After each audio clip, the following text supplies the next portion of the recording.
A very, very good morning and warm welcome to all my dear educators. It's a lovely Sunday morning. It's raining here in Mumbai, and we are super duper excited to bring to you Learn Fest 2022. Today, we have a super interesting panel discussion about integration, integrating competency based education and curriculum. And for that, we have with us our moderator, Dr. Achaldeep Dubey. Dr. Achaldeep Dubey is currently heading the Department of English at Mayo College, Ajmer.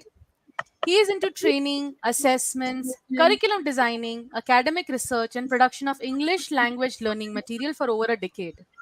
He is a master trainer with British Council for CBSE CBE project. He has authored a series of ASL books, face to face, published by Periwinkle Books, Mumbai. He loves theatre, Hindi, and English poetry. Hello, Achal sir. A very good Thank you morning. so much. Also, we have with us Ms. Geeta Chhabra. She is Principal Sharda Vidya Mandir, Bagh Mugalia, Bhopal. Experience of 26 plus years, she loves to use her experience and expertise in training teachers, counseling parents and students, and writing articles in newspapers. She believes in teaching is not just her profession but her passion too. As a teacher, she developed love for English among the students and taught values before they are inculcated in the curriculum by CBSE. As a principal, she ensured that the students of her school are prepared for the universe and not the university. She has have been appreciated by then HRD Minister Mrs. Smriti Irani for her commendable work. Hello, Geeta ma'am. Good morning. Good morning, Vishali. Thanks for I'm so inviting happy me. to have you here. Thank you. We have with us Ms. Sarika Sharma. She is principal of Doon Public School, Bhuj. 18 plus years of excellent exposure and experience with reputed brands of the education industry. She's a founder principal of two schools and developed it till grade 12. Received many laurels for school leadership individually, and some glorious feathers in the organization are her achievements. Can define We can define her as passionate and visionary leader. She's also awarded the prestigious ISA 2015 to 18 from British Council London, UK. Hello, Sarika ma'am. A very good morning.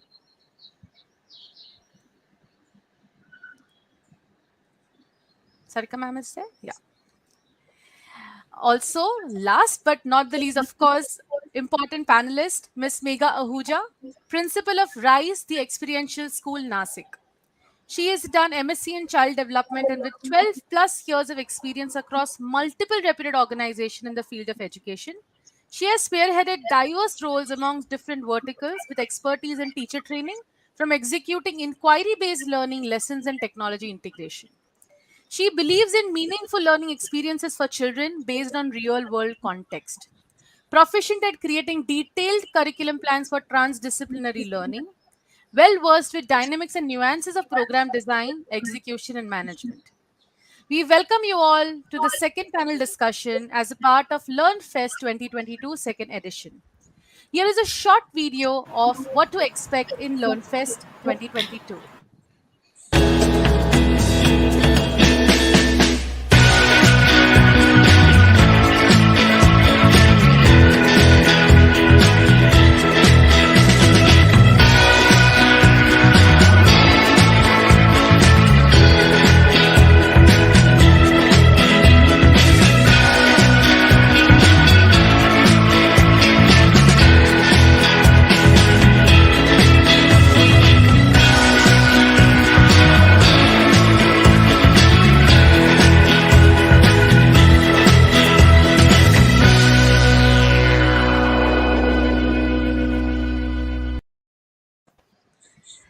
So do register for LearnFest. You can visit at learnfest.orangeslates.com. And let's begin with our panel discussion, integrating competency-based education and curriculum. And I hand over the baton of the session to Dr. Achaldeep Dubey. Achal sir, over to you.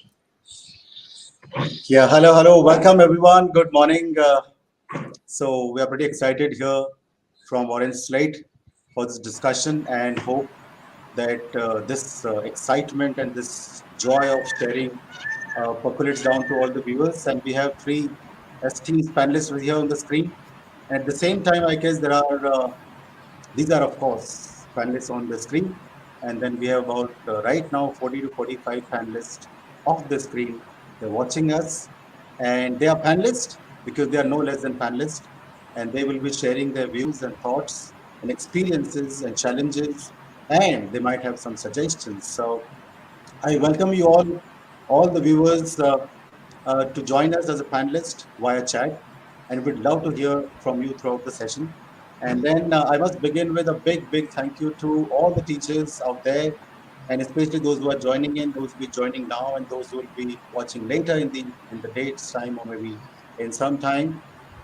It basically shows a commitment towards the profession, towards the upgradation that's required in teaching profession, and more than that, towards their students. Anyone who is here, anyone who is interested in this discussion, simply, I mean, it's a testimony of his or her commitment towards the children, and I really appreciate this, and a big thank you. And then, so I'm sorry for this thank yous and also apology coming in now, because Sunday morning, and Rushali is just, now teasing that there's such a wonderful weather and a discussion on competency-based education. Come on, not acceptable, is it? But yes, we are there. So apologies for having it on Sunday. Teachers are already very busy, but for some dialogue, I mean, that has to continue for the betterment of us, for the betterment of the generation. So maybe 1 hour is worth it. So welcome once again, and as you already seen that it is about the competency-based education. Uh, this is the integral part of the new National Education Policy 2020, and which is in the process of being implemented in the coming 2-3 years. So this requires a dialogue, and to set up the context for the competency-based education, we have a short video. So, Rishali, can we have the video?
Thank you so much, Rushali. I'm sure this pretty much summarizes the basic idea of competency-based education and why it is important. Now, talking about the shift from traditional methods of teaching, which dominate the Indian classrooms mostly. Yes, of course, there are teachers who are moving away, and they are experimenting with their children in the classroom. But mostly, if you see, I mean, the data says that it is the traditional way of teaching still continues and that dominates the Indian classrooms. Is the shift from traditional methods of teaching to the competency-based education that we saw easy? Ruchali, can we have some opinion uh, from the audiences? Can we have a poll there on the YouTube chat? So, okay, meanwhile, this question is coming to you, and I don't want to tell you the answer in my answer because there might be some bias. Okay, no, no, actually saying it's difficult, so it must be difficult. It's not like this. Somebody might just come and say, oh, it's pretty simple. You just go to the classroom and have fun with the children. That's it. So is the shift from traditional teaching to the competency-based education easy? If it is easy, then we must stop the discussion now. Obviously, because if it is easier when people would do it naturally, and but so now, so that's the question there. If it is difficult, but it may not be impossible, and that requires some effort. So to begin with, we have Geeta ma'am, who would quickly share with us the importance and need of competency-based education as to why. Because we can think of doing something competency-based in the classroom as a teacher only if I'm convinced. If the system imposes this on me, if my principal asks me to do it, if I'm threatened to do it, that's a different thing. I may do it, but I would not be there. I mean, that would be a just delivery system of competency-based education. But as a as an educator, as a teacher, if I'm convinced of the importance and need of CB in today's time, I might take the step there in the class and do something differently. So it is very important before we move ahead or we discuss the challenges and solutions and the road ahead and roadmap and things. I think it's extremely important to understand the need and importance. The moment we realize that yes, it is required, we must do it, and then there are ways and means. So that's the first step. When you want to do things, you find ways and means to do it. When you don't want to do things, you find and ways not to do it. So, Geeta ma'am, Absolutely. what do you think? Good morning, everybody. First of all, I'd like to give a big thanks to the entire team of Orange Slates for organizing the panel discussion on such a relevant topic, integrating competency-based learning in the classroom. It is said, everybody is a genius. But if you judge a fish by its ability to climb a tree, it will live its whole life believing that it is stupid. To ensure that such a thing doesn't happen with the students, competency based education is necessary as it integrates high order thinking skills, interdisciplinary approach, and problem solving techniques. It gives the students the required skill set that prepares them for the future. The aim of education should be to prepare students for the universe, not university. That was told in my bio as well. So we need to prepare a child with the right mindset and competency to deal with the word, along with SQ, EQ, and IQ. All this merged together comes in the competency based education. The key features of CB, as I would enumerate, were it is learner centric. The child is the focus. The teacher is not the focus. The child is the focus. The basis is it is outcome based. There are specific learning outcomes for everything that we need to teach. That this is what the child should know after this concept is taught, and it is differentiated. It is adjusted to the need of the individual. We all know that the classrooms are full of plethora of children with multiple intelligences, and a traditional teaching method doesn't cater to all, but CB does, because the focus will be on the concept rather than the content, and this would help build a proficiency as well as character of the child. It will give every child a chance to show what they've learned, every child a chance to express themselves differently, not in the way the teacher expected, but in the way the child can express. So I mean, these are the few points I would say for the importance of CB, although there are large numbers that can be spoken about this. Over to you, Thank Achyuta. you so much, Geeta, for bringing in these important points there that we need to prepare the children for the future. And you know what is interesting here is that nobody knows what the future will be like, let's say after 10 years and 20 years. And that is making the job of a teacher in today's classroom only difficult and challenging. It's not easy. Uh, um A child who is studying in class 5 or class 10 today would be retiring after 40 years. And we don't know what the world would be like after 4 years. And we got to prepare them for the Absolutely. future. Very There might be important point. drastic change. And that is making it challenging. It's a fast paced world. I mean, the changes that took place in the world in last 200 years, more than that has taken place in last 20 years. And the pace is only going to increase in the future. And we need to keep pace with this, otherwise we'll be irrelevant in the classroom. So very nice. And there's another point I think you raised is differentiated learning. And this brings me, I mean, this reminds me of very short story. If I can share that with you. So there was this guy called Mendes, and his only dream in life was to have a tailor-made suit. He was a poor chap, could not afford a new suit, but he was determined. I mean, that was his dream. He could have got some handed down suits or something, but he wanted a tailor made suit.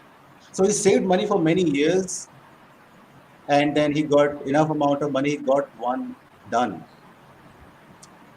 the new suit. When he wore it, in sometimes he realized that something wrong with the suit. He went to the tailor and said that the sleeves are too long. And the tailor said, okay, not a problem. Just raise your hands like this and bend them at the elbows. He said, okay. But he says that the legs of the trouser are very long. The tailor said, not a problem. Walk with your knees bent and it will fit you. He says, but the collar is high up. It covers half of my back head. The tailor said, not a problem. Just, pop your head up, poke it up, and it would fit you.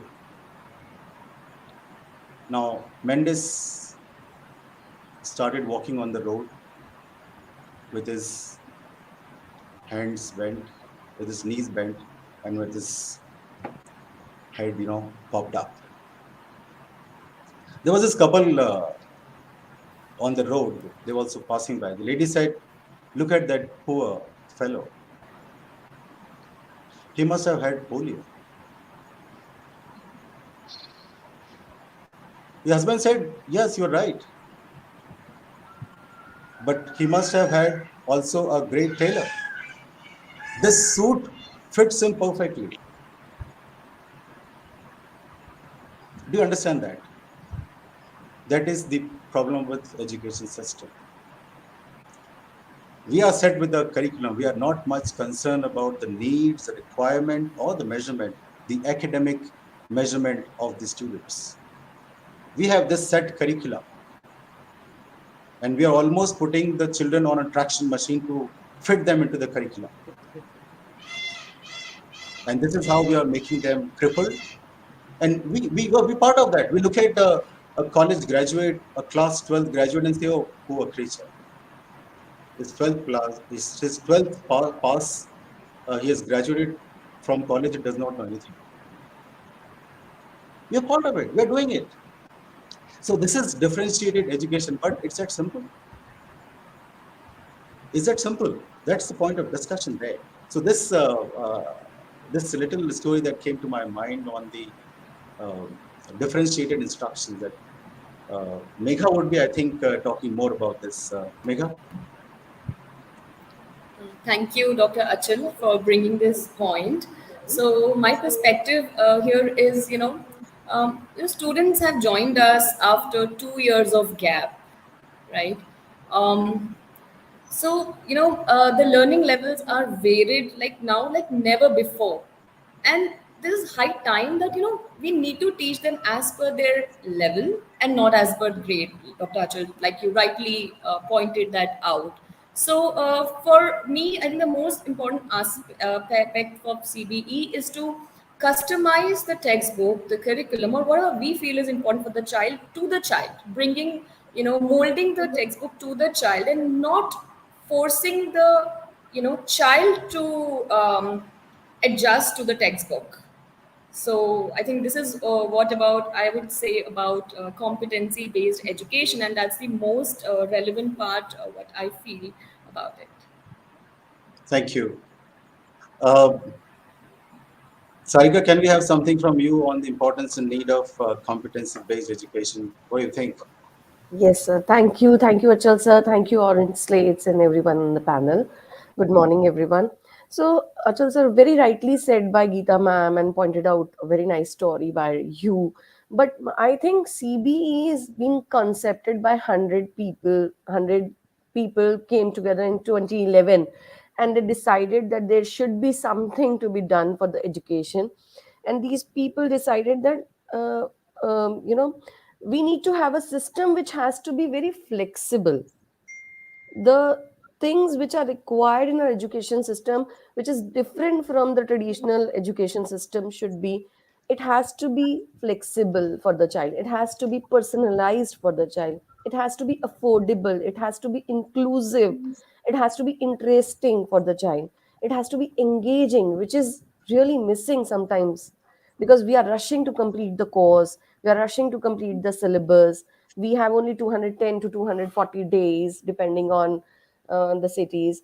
And I have specially given a name to CBE, an acronym, when we were discussing these pointers, that it gives student choice, it gives the authentic work, it is of global significance, and exhibition to the real world audience. We call it as SAGE, SAGE. So we all have to think for that perspective, that a child who is coming in grade nursery and will be leaving after 19 or so years and then moving to the college, what competencies he's carrying only other than the textbook? We as educators are really today going to think and discuss, and of course with our audience, possibly will bring a little change in our classrooms, that education means providing the second chance, making them ready for the future, whatever uh, career they wanted to opt. But there are certain skills which are known as 21st century skills, the four C's: collaboration, critical thinking, communication. These all skills are embedded, are wrapped in this competency based education. It is completely integrated. And as educators, I think we all have little chance to integrate CB in our classrooms uh, with our efforts. I know it's not that easy, but if as an educator we cannot say that we are not able to do, little efforts will do work in such population. If the Thank you. population is too high, then Thank, thank population you, of Sarika. educators. Thank you, Thank you sir. so much for the insights. It can be assumed that yes, we understand that it is important now. I mean, it's a high time that we have to make things, work for the children. Rishari, do we have results of the Mentimeter? I mean, did the okay, is there? Yeah, we do. And it's 50-50. 50% of people are saying yes, and 50% of people are saying no. Wonderful. So we'd love to hear from both the 50-50. I mean, both the 50s. And that's how we are moving on to discussions. The first part of the discussion is about the first 50 who think it is difficult. So they should come up with the challenges. And as we discuss the challenges here, I would love to hear some challenges from the participants, at least those 50. And then I would request the other 50 to hold on, because the second part of the discussion, the other 50 will be those who think it's easy. I mean, they must be having some solutions to the challenges, which would be very nice to hear. So now we understand that it's important, and it is part easy, part difficult. So we need to see why it is difficult. I mean, what are the challenges there? So, Megha, can we have, I mean, do you have some challenges that you think we as an educator would be facing, or the whole system we can talk about? Maybe a few challenges you can quickly share with us. Yeah, sure. I think the biggest challenge is our own mindset. We are conditioned to get worried with the problems and be afraid of, doing something different. So I just have one thing, it's very important that we believe in ourselves. CBE is a challenge in itself, but first we need to trust ourselves, our intuition, and just go for it. And another challenge is, of course, the support. Like we really need, as teachers, as educators, support of the parents, the community, the management, and the whole ecosystem. And the last one that I feel is definitely a heavy curriculum, but I guess CBSE has taken care of it by they are already reducing the content, so I'm sure it's a temporary problem. Of course, yeah, the support from the community is extremely important. And I think the biggest battle there is the battle of mindsets. Right, we are hypnotized with certain ideas, right, for centuries. The kind of system we were kind of educated, and now, so we things, I mean, things are done this way, and we are happy to do it this way, and that is actually quite convenient and comfortable. So yeah, the mindsets, I think, is the essence of the battle. If that is one, I think it would make things fall in place. Gita, can we have some challenges? What do you think? Yes, of course. Like we just saw the video where we were showing that there's a wide difference between competency-based learning and the traditional teaching methods. So mindset is a major thing. Yes, we need to change the mindset. We are so accustomed to the traditional way of teaching that changing away, it feels somebody feels ki, what is happening? There was no teaching or learning at all, they think. And one of the comments I just read, Rohit had written that why should teaching be burdensome? There should be joy of learning. So absolutely, teaching has to be joy of learning. So besides the mindset, there's lack of infrastructure. Certain schools and certain teachers are not equipped enough. They think that whatever is required for the competency-based teaching is not with them, although that's not so. We will Teacher discuss it training later. is teacher They training, as we think say. yes, they think the teachers have not been trained enough. The school they think does not have the appropriate resources. And another, when you talk about all these things to the teachers, they say, ma'am, all these things that you say are not practical because of the large class size. There are large number of students in a class at times. So teacher think that when you are imparting competency-based education, when you are differentiated approach, it is difficult, it is time consuming. So I feel that these are the other challenges, practical challenges that teachers face. Wonderful, yeah. And this also reminds me, this clicks me, like Megha said, that we don't trust ourselves. I mean, sometimes we lack the confidence. And I think a bigger issue than this, Megha, what I think is that we don't sometimes trust our students.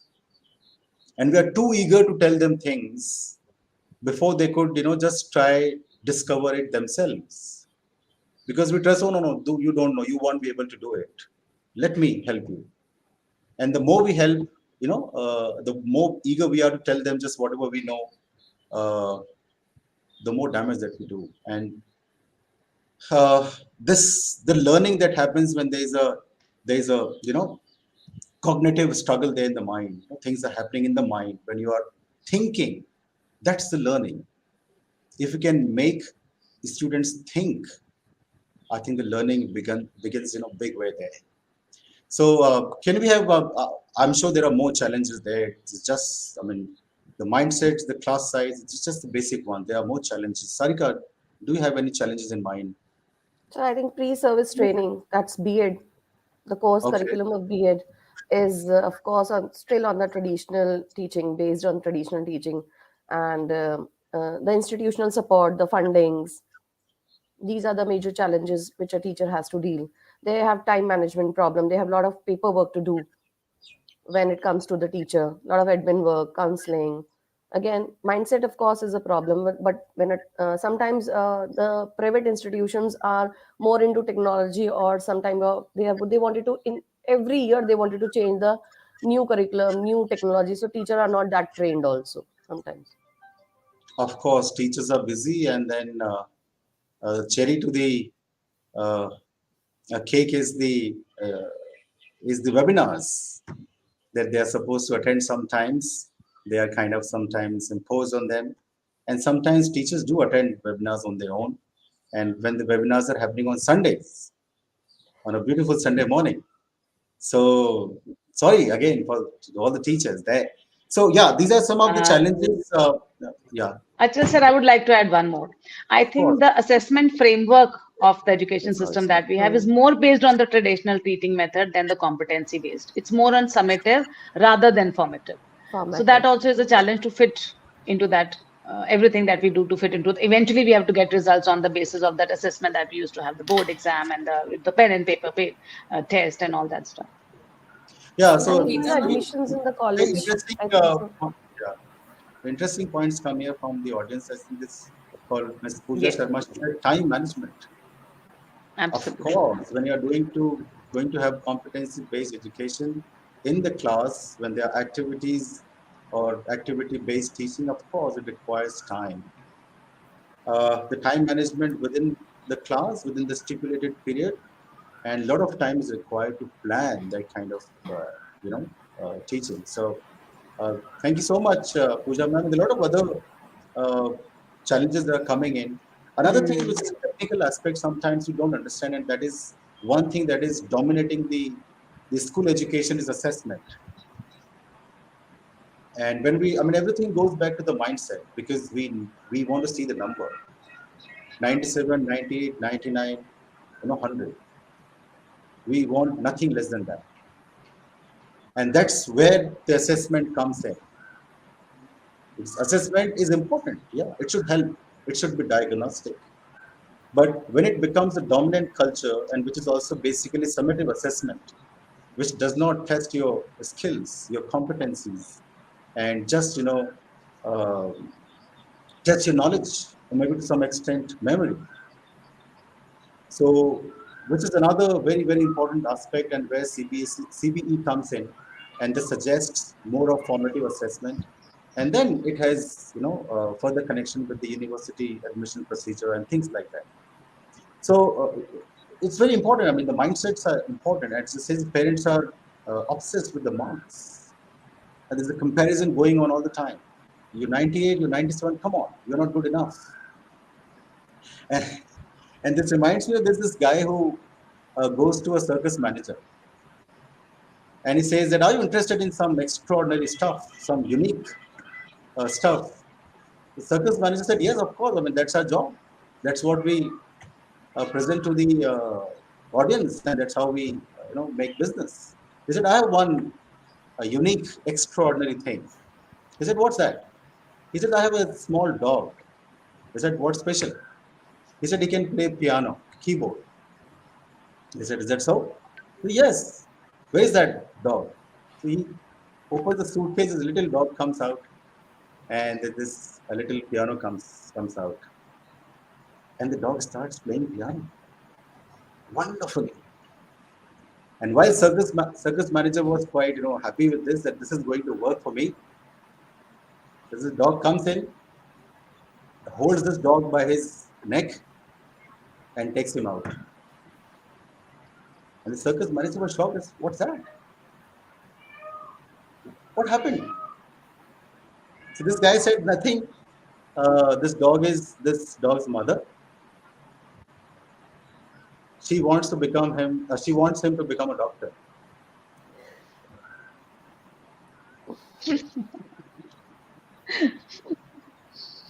We Interesting. need to reflect, and we would realize that how we are making the extraordinary children ordinary, because we're so much hypnotized with ordinary things. We have benchmarked the ordinary things, that this is the benchmark. Anything extraordinary, no, not acceptable to us. Just as a little thought. I mean, I think it has some the mindset. It challenges the mindset there because so yeah. So these are some of the challenges. The more are coming in, and we must now. So we're talking about the assessment, and then we're talking about the linearity that exists.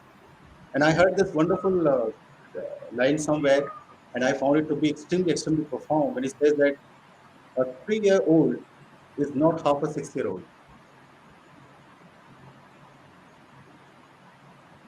A 3-year-old is not half a 6-year-old, but you have done it. You are patching people by their age, but they all are They all come with different capacities, and somehow the assessment and the curriculum and pedagogies are not able to cater to those kinds of needs.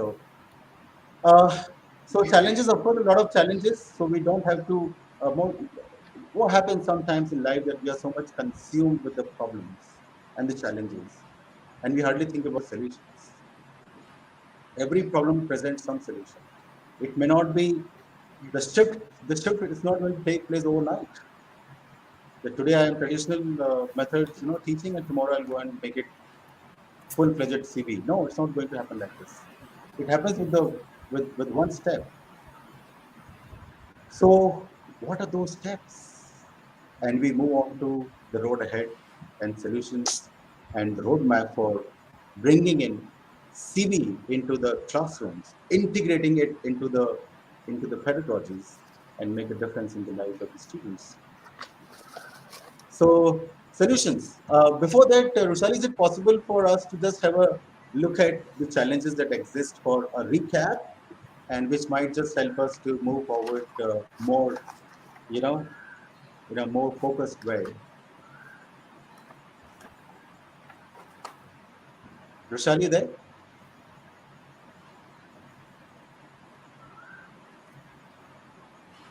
As I'm reading the comments, I can see all about parents, parents, like so many comments about parents.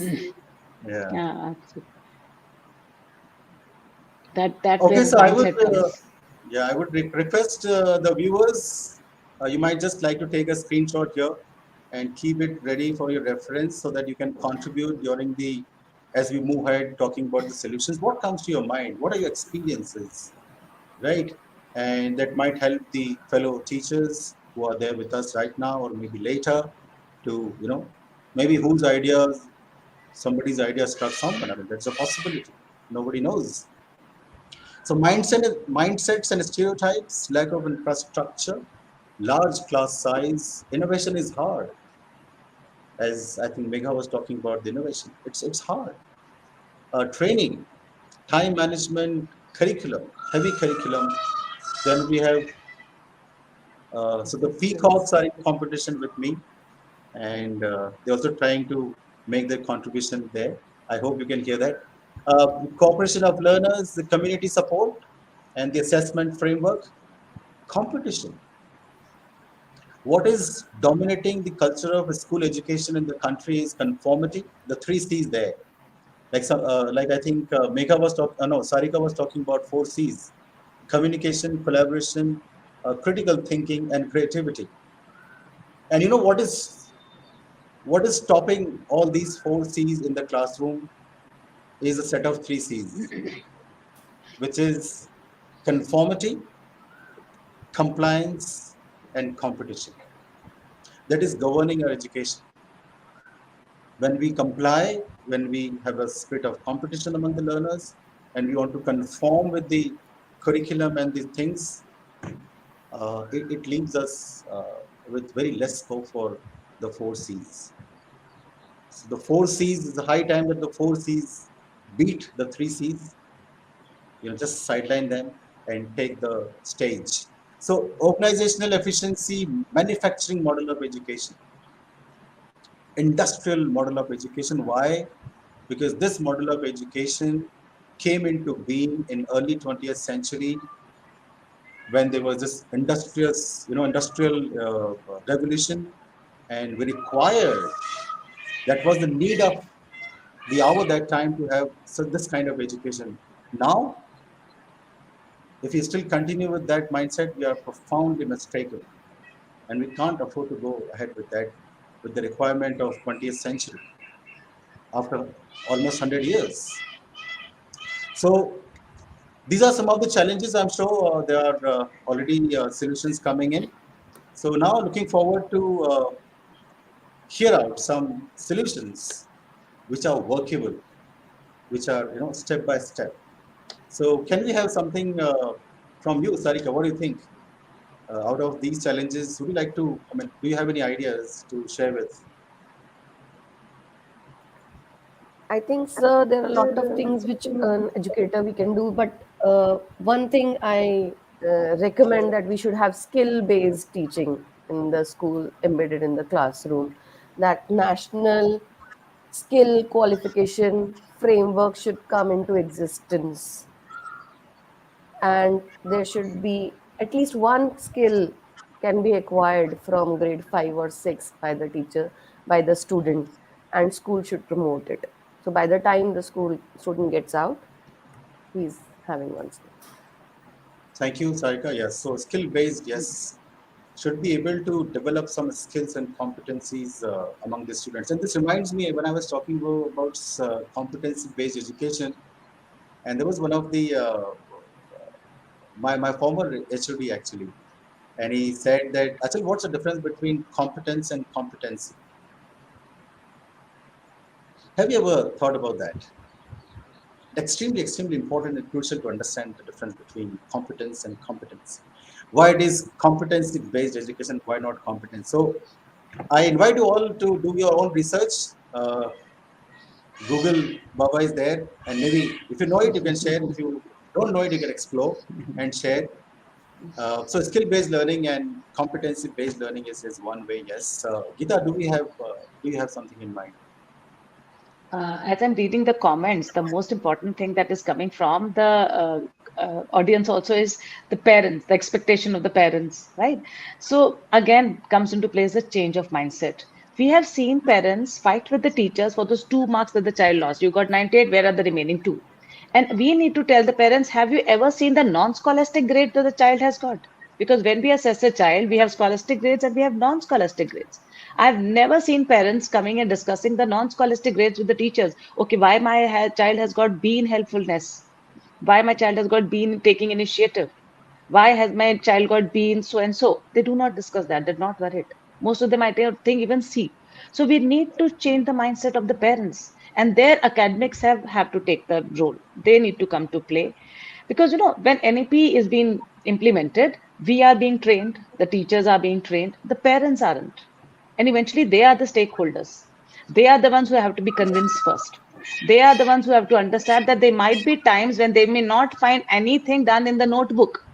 If for 3 days my teacher has not given them any question or answer in the notebook, I get questions from the parents because the teacher was doing an activity.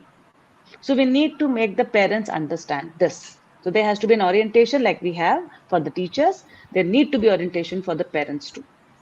That this is the way it is going to go now. And don't be we are not based on content, but competency, concept. Yeah, There are extremely many more important. solutions which I'll get later. Oh, of course, yes. So thank you so much for bringing in this scholastic thing you're talking about. You're right.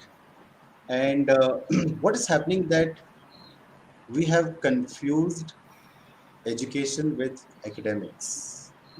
Absolutely. So the whole concept of education and the academics is maybe a major part of it, or maybe a significant part of it. But that's not all. And It the leads to problem is holistic this that development of the child. yeah, the problem is that there's too much focus on the scholastic, as you said, on the academics, and nobody is bothered to look at the non-scholastic grades, which is a part of education, and we are missing out on that. So parents, uh, to a great extent, not to be blamed because that's how it is. That's That's how how it it's is. been there for many years. That's how they have been there in the classroom. So those things again come in. So we need to, I mean, we need to be convinced first of all the importance of something, and then the things Yes. will change. So the community support. I mean, all the stakeholders for the sake of this child in the class, we need to come together. And we had this debate in college a few years before, and there were a lot of discussion on the current education system. And this topic that struck me, which was like children are suffering from childhood, or maybe children are suffering from the education. And it's because of one said that every child is a born artist. So the problem is how to remain one as you grow up. And I want to make a correction here. I mean, make one deviation from here, from my own, that every child is a born artist. The problem is how to remain one as we start school. Because the schools, to an extent, have become an organizational, you know, plan to squander and discourage the creativity among the students. It's an They put organized every system. child in one mold. They put every child in one mold, It's an fit into that organized, mold. yes, organized system to kind of, discourage the creativity in the class, Achal and which sir, is, I think, here, as at the root of it. Yeah, Mega, please. no, here I just like to bring in, when I'm reading and as, I'm also interacting with a lot of parents. Again, I would just bring back to mindset that we're all talking about parents are a challenge, parents say this, parents say that, but we ourselves are not talking about parents who are coming to me and saying, please, inko reading sikha do, let my child read. I don't want anything and I want him to develop his personality. There are parents, but our minds are trained to focus on problems. Like we have a this, we need to shift from problem mindset to solution mindset. So what I feel, I've been seeing that shift. Parents are being aware. It's just that we are not talking about them enough. We are still like, okay, no, parents are not understanding. So we need to have, begin somewhere. That's one thing that I'd like to say. And it can be like simple steps. I can't just go and say you should do this, you should do that. The change has to be within. Like if I am in a team, do I believe in this? Mega, If what do we are I losing believe you. in? And it's very simple. Yeah. Oh, sorry. Am I audible? Yeah, now of course, yes. We Yeah. missed out Yeah. Okay. a little Okay. bit in So I'm between. just saying. I came Yeah. Yeah. I ahead of just it. said. Yeah. I'll just I'll just quickly say. So it's just that are we believing enough that this will work, or we need to do something? So it's our own mindset that the change has to begin within ourselves. Automatically, it will transfer to the world, to the parents, to the students. And so it is like very simple. If I say to myself, I can learn anything, I can be anything. As a teacher, I can have my students learn anything. And it's a simple positive affirmations that we talk about, and it is displayed in the class, and we're just telling children, you can be anything, you can learn anything, focus on your strengths, let's build on your strengths. Weakness are there, it's in me, it's in you. I mean, that's about like the mindset part, what I wanted to share. Of course, yeah, that's very important.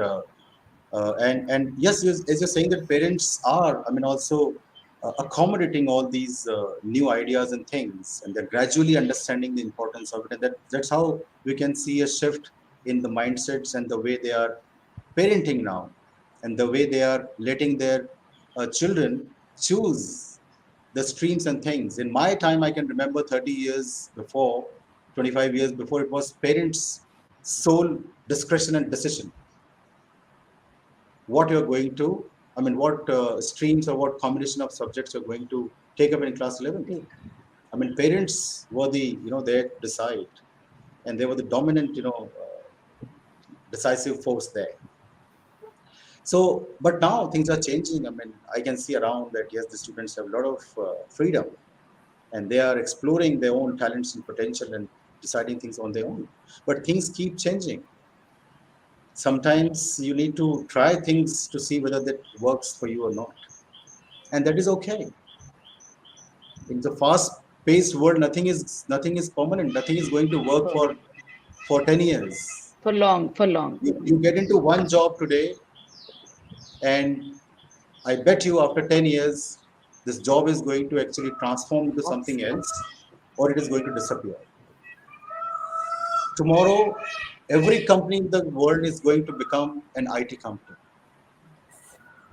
We are getting a lot of inquiries and proposals from a lot of IT companies, ed tech companies, who are getting the AI in the classroom. The AI is all set to get into the classroom. It's a high time that the teachers, upgrade themselves, utilize the technology that is available, and make a difference. So, yeah, Sarika, do you have So one any more solutions positive to road change, ahead? if you allow me, that Of this course. NEP has allowed you to choose the subjects. Now there is no barrier in this choosing the subjects. Earlier it was a barrier that if you're a science student, then you cannot take choice of a subject from commerce background. So the barrier has been removed. This is a positive sign of change. And this year, really, students have experimented and they have taken science, physics, and then um, economics or financial studies or maths, computers, and some language, say French or something else. So there is a change, a positive change, which we all are able to see, and we have to accept it happily and we have to adapt it. And when we talk about this, the CB, in implementing the CB in the classroom, small things like blended teaching, hybrid teaching, year-long projects, art integration, slowly, one step at a time, we all have to induce in our classroom, and collectively as a team, teachers can do it. Of course, that's important, but the challenge, as we discussed, is the syllabus completion, which is on our mind. I mean, Hmm. teachers are so much, kind of under pressure to complete the syllabus, and sometimes we don't realize for whom we are completing the syllabus, for ourselves or for our students. And that's where CB comes in, that a child progresses to the next topic only when he or she has mastered the first one. Very important. And as you said, Sarika, I think the first step is always hardest. It's not easy. But when you take the first step, it gets you get one step closer to the goal, which may be CB, which may be making teaching learning fun in the class. And like somebody, I think Mega said that the joy of learning is missing out. Now, more than that, I think what is important is the joy of teaching missing out. Until and unless we have joy of teaching, we can never ever ensure the joy of learning in the class. The teacher has to enjoy whatever he or she is doing in the class. Otherwise, it becomes mechanistic. Uh, as we are, I mean, that's why we are talking about, because the delivery system dominates the classrooms. You just go, deliver, and come back. That's it. Syllabus complete. I can see from my personal experience that I see a lot of teachers who are not in, who don't enjoy what they're doing. Okay, one fine day you may not be enjoying. That's okay, but it should not be all the time. So if you sit these students hours and hours listening to your lecture, right, and doing low grade clerical work, you should not be surprised if they start to fidget, if they start to become cranky, if they start to become insolent, if they start to become rude. We should not be surprised, because that's what the system is aiming at, knowingly or unknowingly, and that would be the obvious result of that. And those students who are progressing and doing well in their life, some of them maybe are doing it despite the education and not because of the system. So that's very important. When the learner is ready, I mean, teacher appears. We have to generate that spark and the curiosity among the learners. And it's easier said than done, so please don't take me wrong. I've been into the classroom for last 16 and 17 years, and I understand how difficult it is to be in the class of 30, 40, 50, and then parents' expectations, my own expectations, principals' expectations, students' expectations, exams, assessment, plan, activities, all that stuff, not easy. And that's where we can only salute all the individuals who are in the class and who are trying to make a difference there in their own ways. What we are discussing is that maybe making a little change there in whatever we are doing might make a big difference tomorrow. And that we're just talking about the little change, which is One step. possible, which is possible in your own role. What is possible for me in my setup may not be same as what is possible in your system side. So you have to see in your own role what is possible for me. That one thing Absolutely. that is possible for me to do tomorrow in the class, I will do that. And you can imagine if, let's say, 10 million teachers take one step in the country tomorrow in the classroom, that will be 10 million steps. This is how it is. Uh, so yeah, that's wonderful. Can we have something more, Gita, on whatever the challenges like competition is there, Yes. anything like assessment is there, uh, like pedagogy. Of course, Sarika was talking about that we need to bring in the pedagogy, pedagogical innovations, technology. So you suggest anything? I'd like to deal with assessment here. I just, in my opening sentences, I said that we have a plethora of multiple intelligences in a classroom. So, when the teachers are giving a formative assessment to begin with, when you're giving a formative assessment after your chapter is over, for example, let's take, for example, it's English. And after your chapter is over, and now you have to give a formative assessment, don't fit every child into the same role. You can tell them, all right, the chapter is over. Now I'm going to judge you. I'm going to check you on this. You can a review of the chapter. You can draw a cover page for this particular chapter or lesson that you've taken. You can, those who are poetic in nature, then you can write, the whole chapter can be converted into a ballet where they can, write a poem on this. Or you can take that, okay, those who like drama, like kinesthetic learners, then you can, make a screenplay and enact this chapter to explain me what you've understood. Or you can say some children, okay, you can put a change in the situation. You give them a list of things they can do. They need to choose that I will draw a cover page, ma'am. I will enact this role. I will change the ending of the story. I will convert the story into a ballet, whatever. So this way you'll be catering to all the multiple intelligences, and you will also come to know the concept is clear or not. This I'm talking about the higher classes. For example, when you're dealing with the smaller classes, the kindergarten, for example. Now, if we are teaching them object description, the concept should be, suppose this is a pencil. So the concept should be not be for the child to know that this is a pencil and how to describe a pencil. We need to teach them the concept of object description. So any object that is put in front of them, they should be able to speak a few lines on it. Like you say, okay, whenever you see an object, you need to first tell the name of the object, then you can tell its color, then you can tell its shape, and then you can tell its use. So 3 or 4 lines of communication skills for a little kindergarten child is enough for a senior KG and a junior KG child. But then we don't memorize, don't make him memorize 4 lines on pencil. Give him a concept. Now anything you pick up, the child will be able to explain. So this is the way we need to build up. The small little steps will make a lot of difference. It's like drop in an ocean, but it will make a difference eventually. So I'm trying to give you practical solutions of how you can cater to multiple intelligence and bring CB into your class. Thank you That's so one. much, Geeta. Yeah, you have more. No, I'll go on when others move in. Okay, yeah. So there's very important question that is coming, and that's how we think that there are more panelists there. I think Ms. Rashmi Yadav says that can we discuss something as to how to manage time when we have, multiple intelligences or different capacities and potentials in the class. So, I'll take this, sir. Rashmi ma'am, if you can hear me, I think Geeta has partially answered this question. And Yes.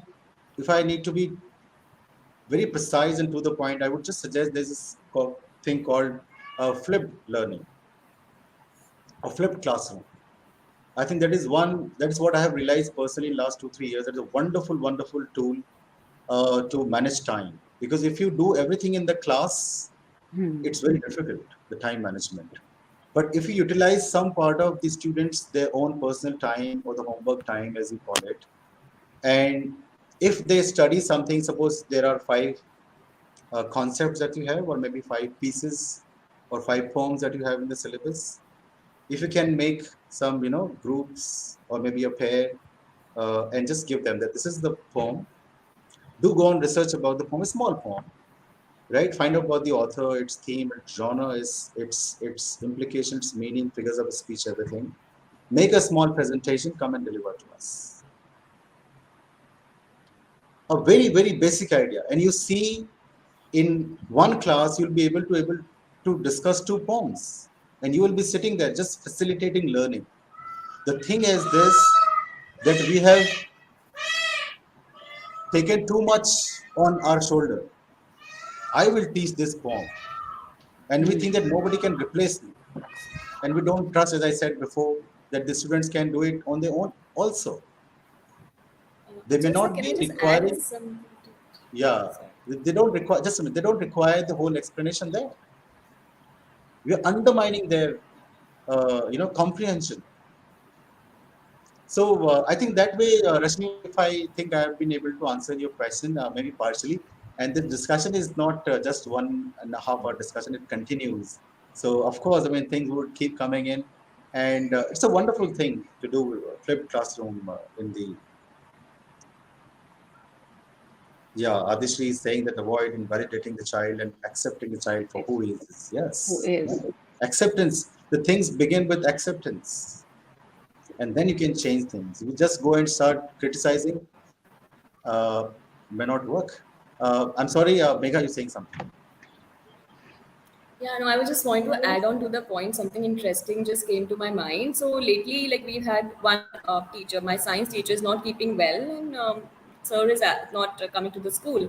So, like grade seven, they are supposed to do their science lesson. And again, when we say, time management and how to, and since you brought flip learning into the classroom, so I just went to the class. I just told the students.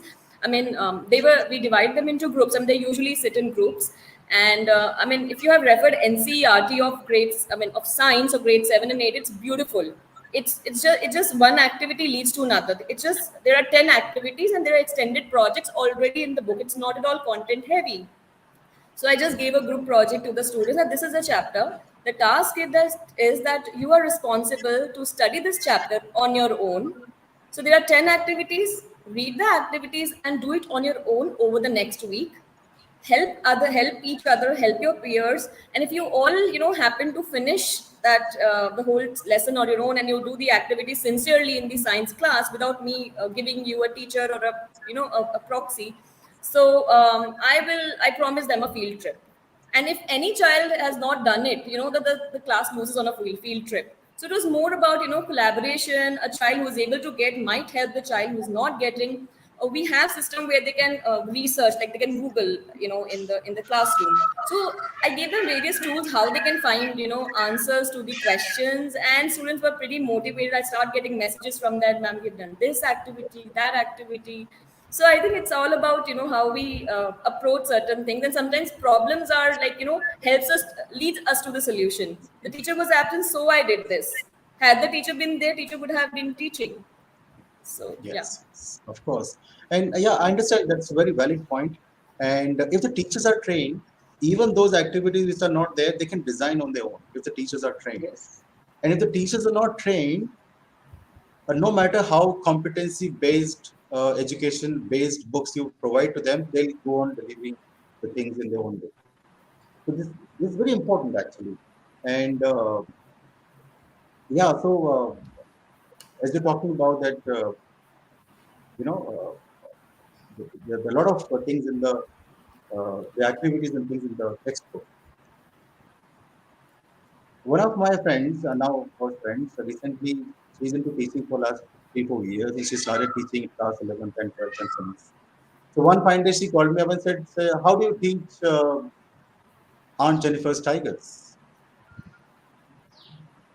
I said, "I don't teach Aunt Jennifer's Tigers." He said, "What do you mean?" I said, "I don't teach Aunt Jennifer's Tigers." He said, "Then?" I said, "I teach gender bias.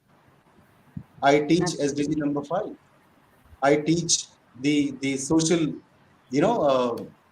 fabric. I talk about the women empowerment, the condition of the women in 20th century. I don't teach on Jennifer's Tigers.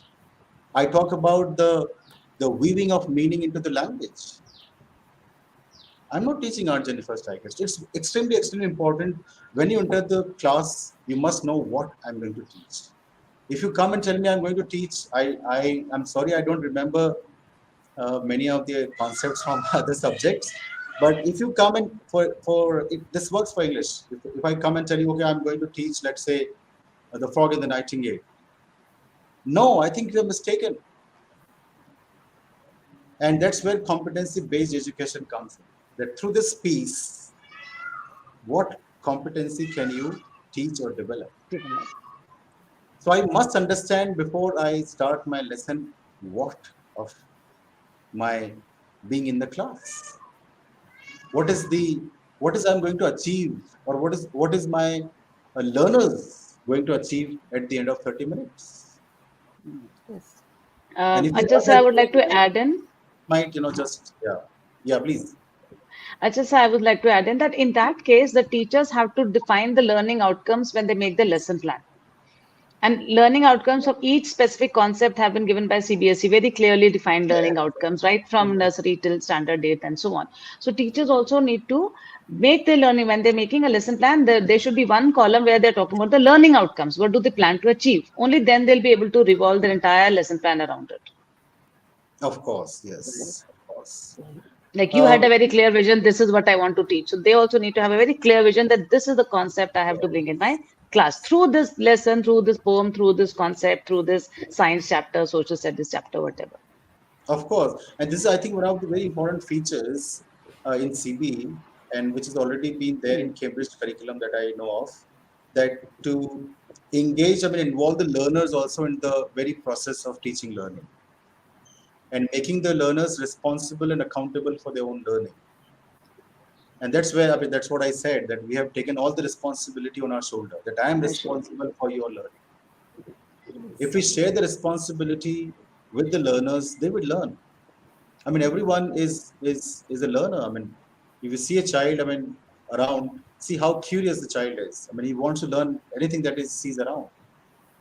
So we're all curious to learn. Somewhere that curiosity is lost. And why? I mean, of course, we see to it that how and what is happening in the class because For of so that, many see, reasons. rubrics, I think rubrics then has to be shared with the students right in the starting of the chapter with the learning outcomes, so that it's very clearly, explicitly acknowledged to the students that what they are going to learn and how they are going to learn, and they are going to take the ownership, and teacher has to take the Yes, mentorship. of course. Ownership of my learning, if I take, right, the moment I'm willing to learn, if I can do that, I mean, that's not happening automatically, right? And teachers often come and complain, oh, come on, these class, I mean, these students don't listen to me, and they make noise, and they're naughty, and they mischievous and things. But then, are you looking for a class where 30 kids are sitting in a, you know, attention position, all set to hear, yes, ma'am, please say it, and we are all ears? If you're expecting this, then please, I mean, you are in the wrong Wrong profession. place. Yeah, wrong place. It's not going to happen. It has never happened ever. What is happening that it's not a short-term memory loss, but it's an intentional, memory loss. We have forgotten how much fun that we have had in the class, and how much we have troubled our teachers. There may be some, of course, very very decent boys and girls. I'm sorry for them, but we forget that. We forget all those things. I mean, this, if the children won't be mischievous or have fun, who will? They have the energy, and that's not channelized. So that will come out. If you can tap that energy and that potential and that channelize it, that's your job. So very important. Sri Vidya is saying, speaking of time management, we can design some activities with just 10-15 minutes of class time. It peps up the students and kindles interest for more learning. Thank you so much, Sri Vidya, for this thought. Yes, uh, children love to, I mean, love to talk, but do we give them a chance to talk in the class? We are so much obsessed with our own delivery. And there's this concept, I'm sure most of the teacher know it. It's called TTT and STT, which is teacher talking time and the student And talking student time. talk. We need to seriously check on this. That out of, let's say, 40 minutes lesson, how much time I mean, I myself speaking as a teacher. Of course, there might be some lessons where you have to speak. That's okay. So we can't have just one fits all solution for things. No, it's okay. Someday we might have to deliver a lecture. That's okay, but not all the days. And we must clearly check on this. And that's where the engagement comes in. If we can engage the learners, if we can make them think and do things within the class, I'm sure things will change slowly. And yeah, somebody saying Um, managing, yeah, it's I'd like to people elaborate a talking little about. on Yes, what yes, Achal please. sir, I'd like to elaborate a little on what Srividya had said, that we can have short little activities which will spur the moment. Like for example, if I want to teach elections in the class, or I'm social studies, but the topic is elections or whatever, so we can go. The teacher can go to the class. All right, let's choose the monitor of the class today, and then we will have the candidates. Okay, who will be the candidate? Then there'll be certain names given so that we have nomination. Then why have they been chosen? Then those will tell, okay, why should they be chosen? Why would they be voted? What are they going to do? So they make those promises, and within the 15-20 minutes after they have given, we can quickly have a raise of hands or whatever and choose the monitor for that day probably. Now what has happened? The election, whole system of election has been explained in a nutshell. And after that, the teacher can go on and show it in the context of the state and the parliament and how things happen. So this is the few 10 minute, 15 minutes activities which can, begin the class. And the whole concept has come in 15 minutes before the entire chapter was done. Right. Just giving Yeah. an example. Now, of course, thank you so much for this. And it's not difficult. It Not can be difficult. done, and it must start with, somewhere, maybe with 5 minutes activity, somewhere, because to my mind, I mean, teaching and learning process, and also these days a lot of talks on parenting, it all starts with connection and ends there. Can If I you just have add? the connection with the kids, they will learn from you. If you don't have the connection, I'm sorry.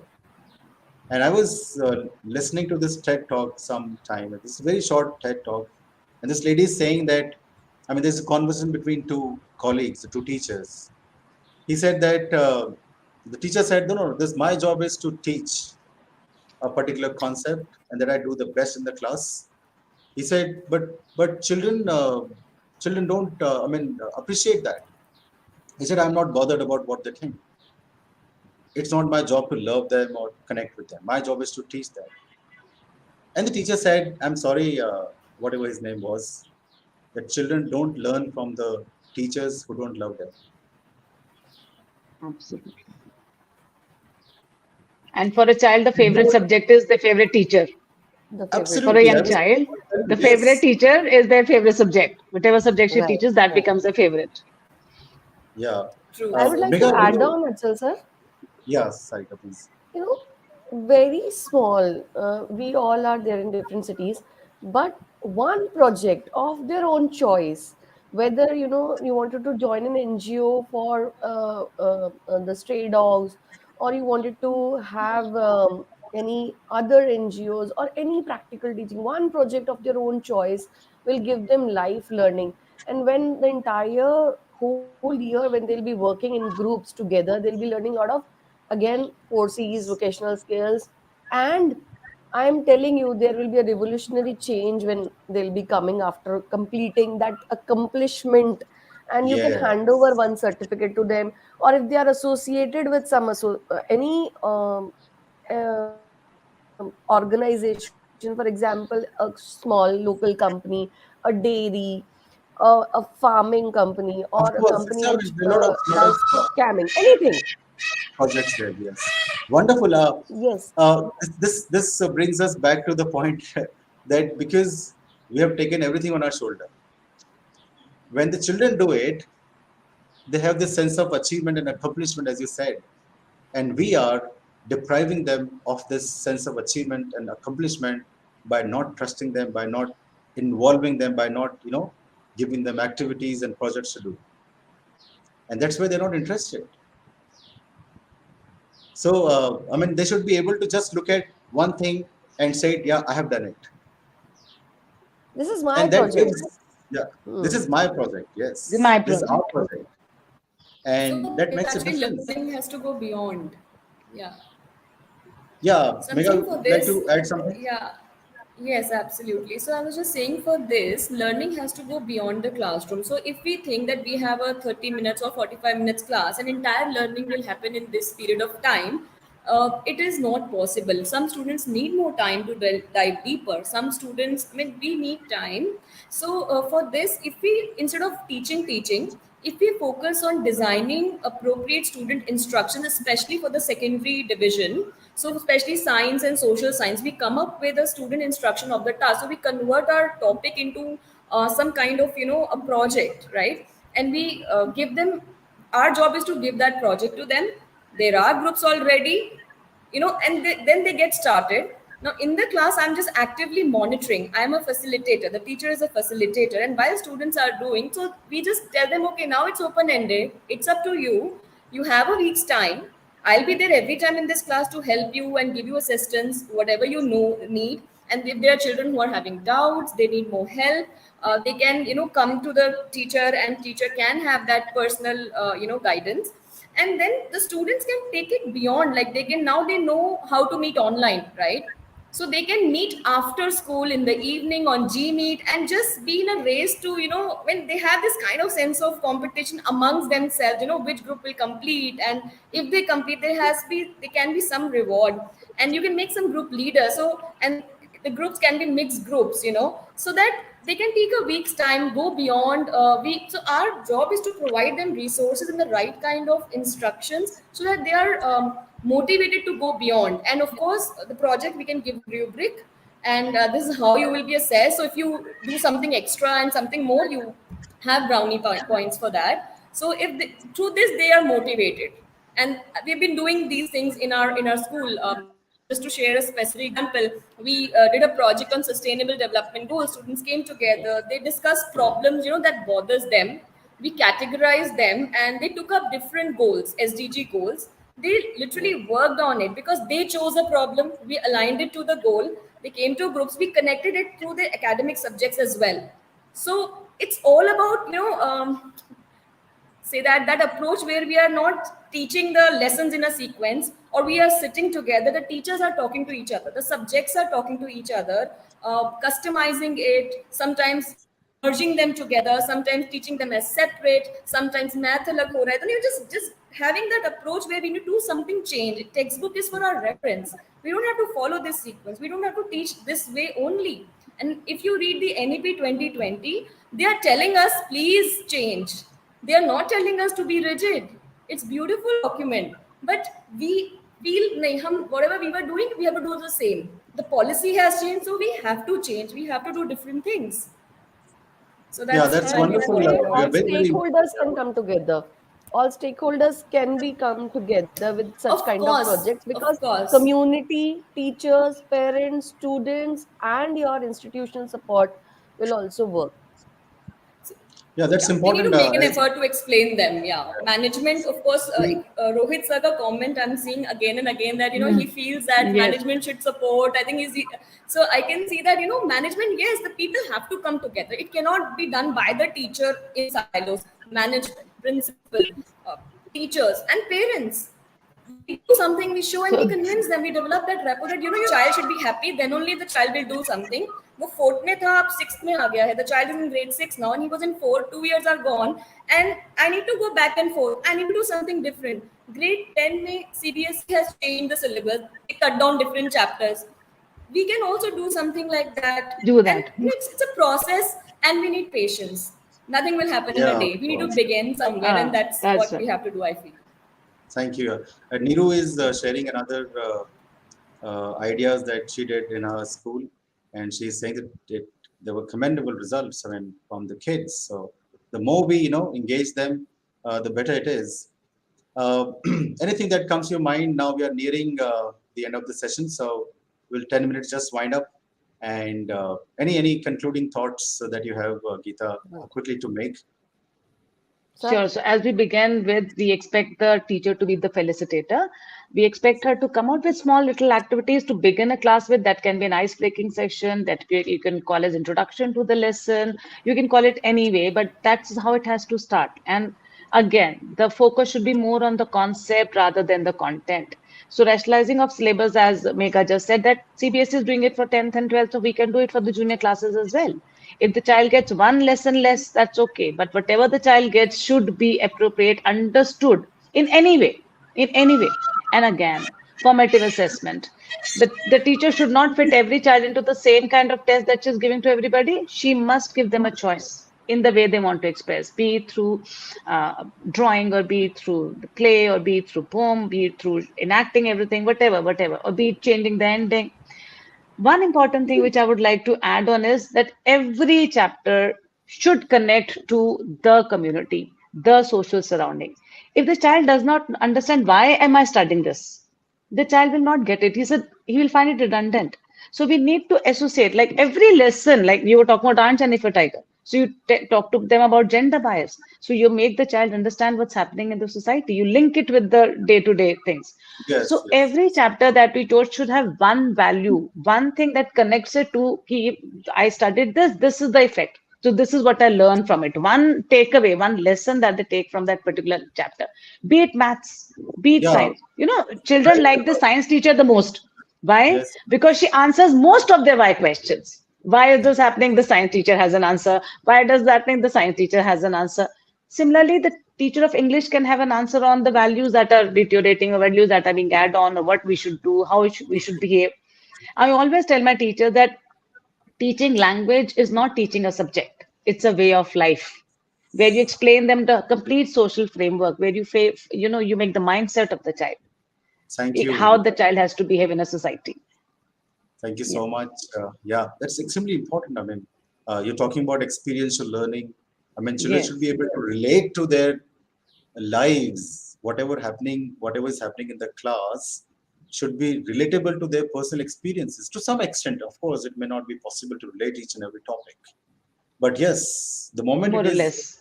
yeah, experiential, I mean, it makes a difference. I mean, it immediately engages them. Sarika, can we have concluding some? And Three before that, points, we have sir. this question. We have this question from Roshali. This question that what is the role of management in implementing CB? I think that does not fall into the purview of this discussion because it's CBSE's project that they are integrating CBE and they want to bring it to the classroom. So the instructions are already there with the principals and management, and it's going to take time actually. And we should not be waiting for the management to ask us to implement this. We can always implement it in our own little ways. And I'm sure no principal today's time would discourage. No, no, what are you doing? I mean, you're instead of delivering a lecture, you started doing activity in the class. No, just stop it and start delivering the lecture. I'm sure. I mean, this much awareness, of course, is there in 80 90% of Management. education system. So I think that should not be a problem. Sarika, can you have a quick? Very quick, sir. So learning is everywhere. It's Yeah, the teacher all the who time. has to Very quick. facilitate. It is Okay, happening all the time. very quick. It is your Learning is second nature. everywhere, and we have to be dynamic with the classroom space. We have to be mindful how to use the technology, and we have to remove the constraint of time. You have to go beyond that. Yes. Yeah, thank you so much. That was really quick. And Megha, you have something to. Yeah, I just have two things here. For the management, I feel management need to be in sync and they need to provide resources and support to really go all out and implement it. And one really interesting point for parent support. So when parents comes to me saying that why my child is not writing this question, why they're making mistakes and all, I just say NEP is telling us to do this. NEP is telling us that now new CBSE policy is telling us that child should write their own answers. What can we do about it? And we also tell them that we are doing projects or customizing or integrating learning. It's all because we are told by CBSE. They have changed the system. What can we do about it? So in their language, we try to just say that. Yeah, so initially I think everyone needs support. I mean, not just that till yesterday you were sharing the answers with them, and now you say now from today I am a Suddenly. competency-based teacher, and now I'll follow the NEP. From today you'll write your own answers. It's not going to work that way. It The has to be, transition has to be gradual. and it should not be that you need to say it that now we are as per teaching as per NEP and learning as per NEP. No, it's not like this. Don't make it technical or mechanical. I mean, it should be woven into your dialogues indirectly, and it should happen organically and naturally. That is very very important because the moment you do things. I mean, instruct like this, I think it's very difficult to. So this is 5 minutes to go, So and if you last, I don't would mind, like to say yeah, something. We don't need Chatur Langa Ramalingam. We all need Ranchod Das. So we don't so need to do yeah, thank you these so much. Yes, experimentations. as somebody was saying, I think Mika was saying that uh, Kabil and this what was that? You should strive for excellence and not for the I was marks or saying the something like. dialogue of Three Success. Idiots that Yeah, don't पढ़ाई marks के लिए नहीं करो काबिल बनने के लिए पढ़ो. yeah. So strive That for kind of excellence, dialogue and was the there people will from follow you. Three Idiots. Now, the irony of this kind of discussion is this, if I may say something to conclude. When you are in a plane and you are landing over a city, and you look at the city, it looks so much organized. And you see, oh wow, what an organized city. Everything is, just pockets, and you can see, oh, this is this, this is that. But then you get to the airport, and when you get into the city, things are different. So talking about all these things is like looking at things from the plane, and getting into the classroom is getting into the city. Well, you'll be messed up, misdirected, and asking for the directions in Google and asking and things like this. So it may be an important idea here to take the plane rides, more often. By which I mean that engage in the discussions more and more. So take, have some distance sometimes, look at things, and then get into the city once again with the insights that you gather from that view, which is important, which might help you there, being there. The another thing is this I deliver some webinars sometimes, and in the end, I ask, when did you last update the software of your phone or computer? We are so much obsessed. Oh, there's a new software. Apple is launching, by the way, iOS 16 soon. And so is Samsung. And Windows 11 now is updating every day. The update that used to be once in 5 years is happening every 5 minutes. Right. Are we updating the software of teaching in our minds? Or still carrying on with the software that was uploaded a few years before? Many years. There's a high time that we need to upload. Benjamin Franklin said there are three kinds of people. And I'm saying not teachers, I'm just saying people indirectly. The people who are immovable. So I'm fine. This is my software, this is working for me. I'm absolutely comfortable. I'm sorry. Then there are people who are movable. You tell them, you convince them, they would do it. They would move. And there are third kinds of people who move, who make things happen. And if more and more people get to the third category, who want to move things and make things happen, it will become a movement for our wonderful children.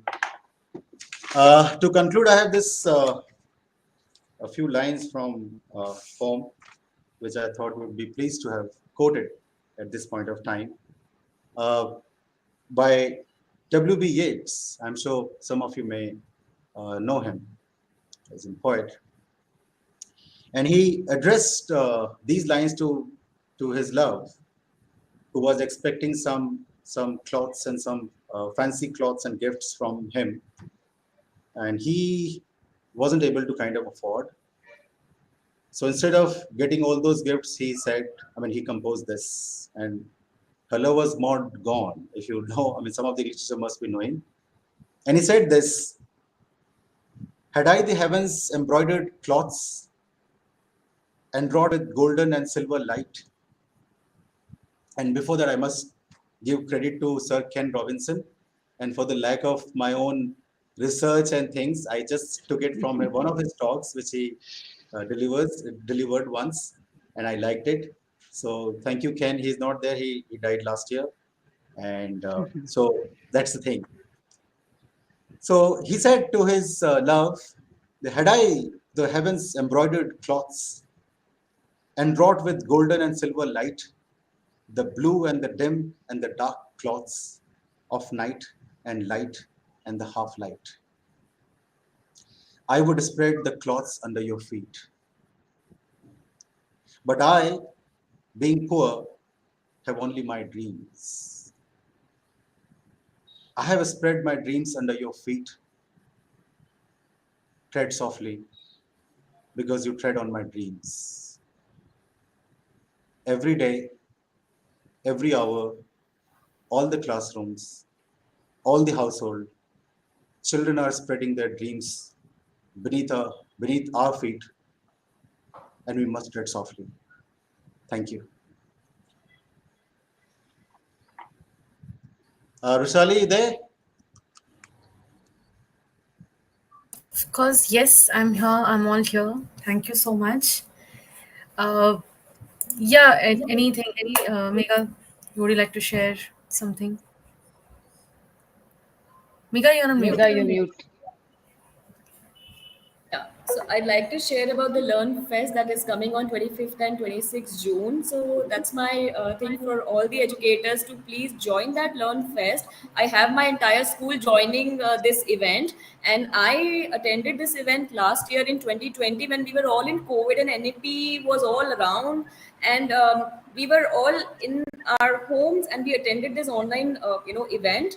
Honestly, I mean, that was such a great implication. I've read the document, but attending that was helped us to understand NEP 2020 in a better way, and we could design a PPT for parents, a resource for parent education after that. So it was definitely super helpful. My teachers just loved it, and as a school we are definitely looking forward to this new Learn Fest event, because I'm sure it has a lot of new learnings and opportunities for us.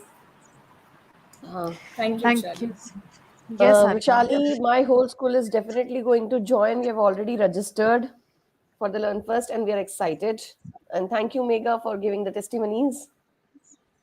Yeah, same Thank here, you same so here. much. Even I was same here. Even I was supposed to recommend this. It is wonderful. We also attended last year, and it was a new approach for everything, new insight. Like today, you also must have got a few ideas. We got plenty of ideas attending the Learn Fest last year, and we're looking forward to it this year. The entire school, all my teachers and the staff members. So we recommend that all of you please join it and do not leave this opportunity to learn. It's a wonderful opportunity. Uh, Thank you so much. yeah. Please join the Learn Fest on 25th and 26th. I heard, Rushali, there's this session on collaborative learning by someone. Yes, so I I was heard just that about to share. I heard people are quite interested in that. Yes, sir. So the session on collaborative learning is going to be taken by Dr. Rachanadeep Dubey. Yeah, Achal, someone. Thank you so much. Yeah, so just to give an insight, national education policy has been here since 2020. It got launched in 2020, and we all got super excited. Oh, something nice. After so many years, we are getting a nice policy for education. It is also incorporating the foundational years. Oh, wow, brilliant. But now what? It's a policy, it's a document. What we need to work on is taking that document to practice in the classroom. And that's what we are going to focus on in the Learn Fest. The panel discussions that we had yesterday on innovation and today on integrating CBE is a small step to start, because you need to start somewhere, right? To reach to the goal. So 25th, 26th, we have 2 days Learn Fest, Festival of Learning for Educators, where we all will learn together how to implement integration and innovation in your classroom. Day one, 25th is integration. So we have technology integration, we have collaborative learning. Dr. Achal is going to take collaborative learning. They're going from local to global. We are going to have sports integration in curriculum, not as a check mark, but actually integrating sports in curriculum. And one more important topic that we are going to focus on is SDG, Sustainable Development Goals. How to integrate that in the curriculum. So that's day one. Day two talks about innovation, how you can have problem solving not only in our students but also in our teachers. If teachers have problem solving skills, they will be giving it to students automatically. We are also going to see how foundational years innovations happen in the foundational years in the NEP document. We are also going to learn about multidisciplinary approach And last but not the least, we have a topic of innovative learning environments. So amazing topics, amazing learnings, amazing panelists, amazing speakers we have, mentors we have. So I hope to see you all there. And of course, thank you so much, Dr. Achal, Geeta ma'am, Megha, Pleasure. Sarika ma'am. It is a pleasure. Thank you so much for being here and giving wonderful insights. Thank you so much, dear participants, for being here on a Sunday, beautiful morning on Sunday, being with us, spending time and discussing CBE, and I'm sure you got some insights. Of course, if you have questions, you can write to us at support@orangeslates.com, and we'll try to incorporate it in some of the trainings that we take in the month of July and August. I once again thank you, and I request you to register for LearnFest. The link is given in the description and also on the screen. So thank you once again. It's really a pleasure Thank to you. have you all here. Thank you. Thank Thank you. you Thank so you. much. Thank you, Rushali, for Thank inviting you, Achal us sir. and being Thank a you, part of Geeta. it. Thank you, We also had a lot of learning. It was wonderful being together. Thank you. Same Always. here. Looking forward for many, many more discussions. Of course. Thank you Sure. so much. It was Thank really you. Take pleasure Thanks. care. meeting all of you.